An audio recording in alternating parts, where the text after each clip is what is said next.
So, after about 2 years, I proved myself worthy, and then we got called in on, it was Halloween night, 1975, in a secure place in Brooklyn, and we all took an oath.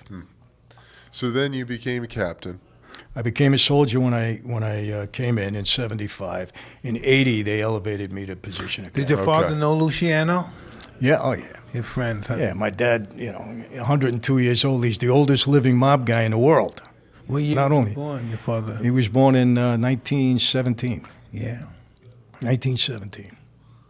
Now, when you start figuring out, because you could basically do anything as an earner. Yeah. You can make. It's just about how you make the money. We couldn't get involved in drugs. Okay. At that time, we were told straight out, if you get involved with drugs, you die.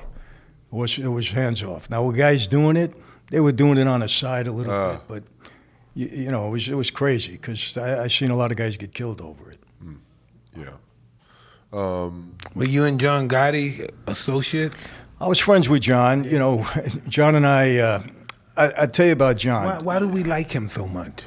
No, I'm just talking about the psyche of the society. Yeah, why is he out there so much? I think, number one, because he made no bones about who he was. I'm a mob guy. I'm going to die a mob guy. I don't want to be anything else. That's it. So he was true to that. And the way he carried himself, he just, he became a media star, and he kept beating the government, and you know what I mean? But socially, he was great. I had a good times when we would meet in clubs all the time. Business, he was very hard to deal with, very hard. But, we got along. We had a few scrapes, he and I, but I like him. I like his family. I still know his family. Were you all locked up at the same time? Yeah, we were. Were you locked up in the same place? You see each other, play cards? We played cards, yeah. We were in MDC together. We were waiting trial. Yeah. Were you ever locked up with Sammy? I was, yeah. In the same place, touching distance? Yeah, what was that like? I always say this. On John Gotti's worst day, he was a better guy than Sammy. Yeah. On his worst day. I mean, I wasn't a fan of his. He had kind of a Napoleon complex, and he was a small guy, and he was just very arrogant. So a lot of people didn't get along with him, I mean, he was a different crew than me, but we still didn't get along.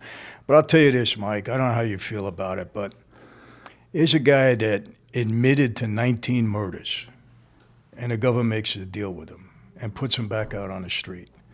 I mean, this is the United States. You're not supposed to do stuff when they want you, they want you. Yeah, but, I mean, come on. 19 murders, you make a deal with a guy like that and put him back on the street. And you know what he was doing?